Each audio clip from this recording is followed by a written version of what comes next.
আপনার আমার কি অবস্থা?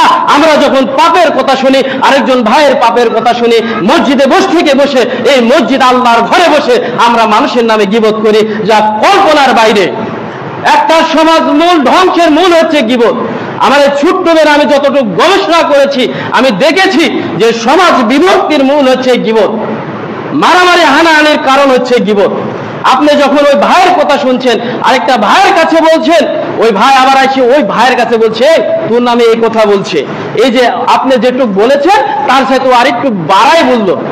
এই দেখতে দেখতে এক পর্যায়ে কি হয়, মারামারি হয়, হানাহানি হয়, রক্তপাত হয়, ভাই ভাই ভাই ভাই ঝগড়া ফ্যাসাদ হয়, ভাই ভাই ভিন্ন হয়, সংসার ভিন্ন হয়, সবকিছু ভিন্ন হয়, একটা সমাজ বিভক্তি হয়ে যায়। এভাবে যখন একটা ফাইসালা হয় মসজিদের ভিতরে, এটা নিয়ে তখন বাইরে কানাঘোষা হয়। কানাঘোষা হওয়ার পরে কি হয়, এই আমার এক সারা তো এই কাজ করলো, এই কাজটা তো ঠিক করলো না, এই কি করা যায়। এভাবে এক সময় দেখা যায় যে নিজেদের সমাজের মধ্যে অধপতন সৃষ্টি হয় এবং সমাজ বিভক্ত হয়। যত সমাজ বিভক্ত হয়েছে, বিশেষ করে আমাদের আনাবি সমাজের মধ্যে এই গীবতটা ভয়াবহ এতটা আকার ধারণ করেছে যে দেখবেন যে প্রতিটা বড় বড় সমাজের মধ্যে মসজিদ এখন দুইটা। কারণটা কি?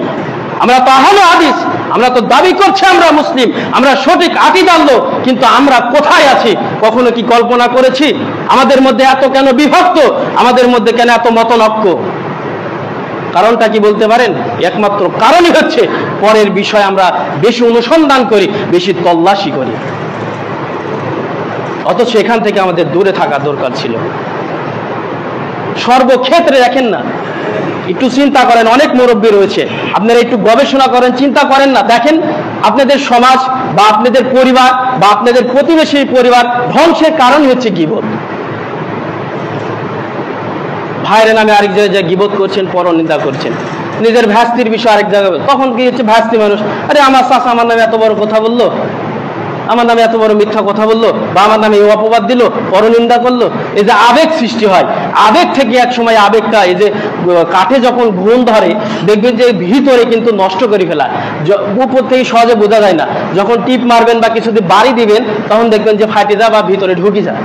মানে এই গীবতটা একটা সমাজটাকে ভিতরে ভিতরে ধ্বংস করে দেয়, এই গীবত বা পরনিন্দা। এবার আসুন আমি শেষ করে দিব।